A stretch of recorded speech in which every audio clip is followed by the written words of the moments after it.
اگر آپ پاکستانی شہری ہیں یا پاکستان کے حالات سے ذرا بھی واقفیت رکھتے ہیں تو میری طرح آپ بھی ایک نام سے برسا برس سے واقف ہوں گے، اور وہ نام ہے عبدالستار ایدھی کا۔ بچپن میں جب میں کراچی کے مختلف حصوں میں موجود ایدھی ہوم اور اس کے سامنے ایک جھولا لگا ہوا دیکھتی تھی تو یہ خیال ذہن میں آتا تھا کہ ان میں رہنے والے بچے اپنے اماں ابا کے بغیر کچھ بھی کیسے سیکھ سکتے ہیں، اور اس سوال کا جواب مجھے ملا انہی بے شمار بچوں میں سے کچھ بچوں سے مل کر، جن کے والد تھے ایدھی بابا، جنہوں نے ان بے گھر اور یتیم بچوں کو باپ کی بھرپور شفقت کے ساتھ ساتھ ان کو ان کی پہچان بھی دی تھی۔ آئیے آپ کو بھی ملواتے ہیں کراچی کے نوجوان بدر سے، جو 1.5 سال کی عمر میں ایدھی سینٹر کے اپنا گھر لائے گئے اور آج ایک کامیاب زندگی گزار رہے ہیں۔ آپ BBC اردو کا پوڈ کاسٹ سن رہے ہیں اور میں ہوں آسیہ انصر۔ میرا نام بدر ہے اور میں ایدھی فاؤنڈیشن میں جو ہے نا پڑھا ہوں، اور جب میں یہاں آیا تھا 1.5 سال عمر تھی، اور یہیں پر میں نے جو ہے نا ایدھی صاحب کے ساتھ کام کرتا ہوں۔ پہلے جب میں ایدھی فاؤنڈیشن میں وہاں رہتا تھا تو اس وقت میرا جو ہے نا درزی کا کام سیکھا تھا، میں نے جو کپڑے ٹیلنگ وغیرہ ہو، تعلیم میں نے جو ہے نا مڈل ہے۔ اب وہ چھوٹے تھے ہم اور اتنا شوق بھی نہیں تھا اس وقت پڑھائی کا، تو ہم کھیل کود مستی میں جو ہے نا لگے رہتے تھے۔ تو پھر ایدھی صاحب نے کہا کہ اگر یہ پڑھائی نہیں کرتا تو اس کو کوئی کام ہے تو کام سکھاؤ۔ پھر میں وہاں پہ اس کا درزی کا کام سیکھتا تھا، پھر تھوڑا بڑا ہوا، پھر اس کے بعد میں نے الیکٹریشین کا کام سیکھا، پلمبر کا کام سیکھا۔ اب جب میں یہاں پہ آفس میں کام کرنے لگا ہوں تو اس میں نے ہارڈ ورک کے اندر جیسے نیٹ ورکنگ کا کام ہوتا ہے، کیمرے وغیرہ جو لگانے اس کا کام ہوتا ہے۔ آفس کے اندر جو ایز اے کلرک جو ہے کام آپ کرتا ہوں، گاڑیاں سنبھالنا، گاڑی میں امپورٹ وغیرہ کرنا۔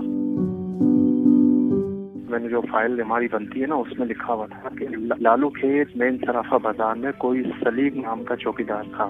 یہ اس وقت جو ہے نا 85 وغیرہ میں 85 میں جو ہے نا وہ ہنگیا میں حالات میں لوگ اپنے بچے چھوڑ کے چلے گئے تھے۔ ان کو ملا تھا کہیں روڈ میں پڑا ہوا، اس دوران ان کو میں ملا تھا تو انہوں نے ایدھی میں داخل کرایا تھا۔ پھر جب میں نے ہوش سنبھالنا تو اس وقت نے کوشش بھی کی گھر والوں کو ڈھونڈنے کی۔ پھر اس بندے کے پاس ایڈریس میں گیا، میں پتہ چلا وہ بندے کو انتقال ہوئے ہوئے تقریباً 15 سال ہو گئے۔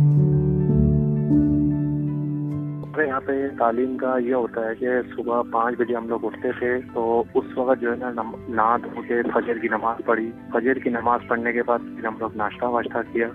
اس طرح ٹائم ہو جاتا تھا 8 بج جاتے تھے، ہم اسکول جاتے تھے 8 بجے، سارے ایک ساتھ لائن میں لگ کے اسکول جب جاتے تھے۔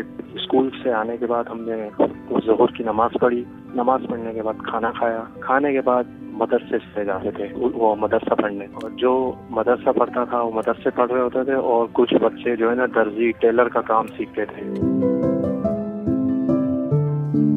یہ ہوتا تھا جب بھی ایدھی صاحب آتے تھے وہ جو ہے نا ساتھ میں فروٹ وغیرہ یہ وہ لے کر آتے تھے، بچوں کے ساتھ مل کے ہنسی مذاق سے پیار سے سب کو بٹھا کے کھلاتے تھے، شفقت سے ساتھ بیٹھے ہوتے تھے، اور وہ سمجھاتے تھے کہ جو ہوا سو آپ اس کو ختم کرو اور جو اپنی زندگی گزارو، پڑھائی کرو، سیکھو کام، کہ اگر ہم نہیں ہو آپ اکیلے ہو تو کہیں کام آ سکے۔ تو ہم لوگ کو سکھاتے رہتے، جب بھی آتے تھے کوئی نہ کوئی جو ہے نا باتیں سکھاتے رہتے تھے ہمیں۔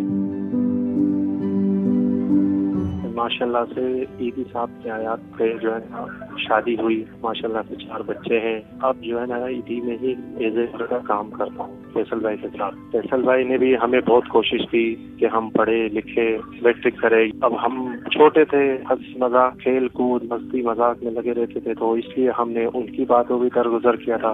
ایدھی صاحب کی سرپرستی میں شادی ہوئی، فیصل ایدھی صاحب اور ایدھی صاحب یہ سب موجود تھے، بلکہ ایدھی صاحبہ بھی تھی، ان کی سرپرستی میں شادی ہوئی۔ انہوں نے جب میرے کو بولا تو میں نے بولا کوئی بات نہیں، اگر آپ کے ہوتے ہوئے یا ہو سکتا ہے تو کرا دیں۔ بہت سے رشتے جو ہے نا باہر سے آتے ہیں کہ بھائی ہم آپ کے ادارے میں شادی کرنا چاہتے ہیں، آپ کے یہاں سے لڑکی، تو ہم فیصل بھائی اور بلکس ممی ایدھی صاحب ہوتے تھے، تب ایدھی صاحب بھی جو ہے نا پہلے تحقیقات کرتے تھے، معلومات کرتے تھے کہ لڑکے والے اچھے ہیں نہیں ہیں۔ سب سے اہم مسئلہ یہ ہوتا ہے اگر لڑکی بھی ادارے کی ہو اور لڑکا بھی ادارے کا ہو تو دونوں میں یہ ہوگا کہ ان کے آگے پیچھے کوئی نہیں ہوتا، یہ لوگ اکیلے گھر پہ ہوتے ہیں۔ اللہ نہ کرے خدا نہ خواستہ کوئی بیمار ہو جاتا ہے یا کوئی پیگنسی کا یا کوئی ایسے مسئلے مسائل ہوتے ہیں تو کون دیکھے گا پھر ان کو؟ اگر لڑکا ڈیوٹی پہ ہوگا تو پیچھے لڑکی کو کون دیکھے؟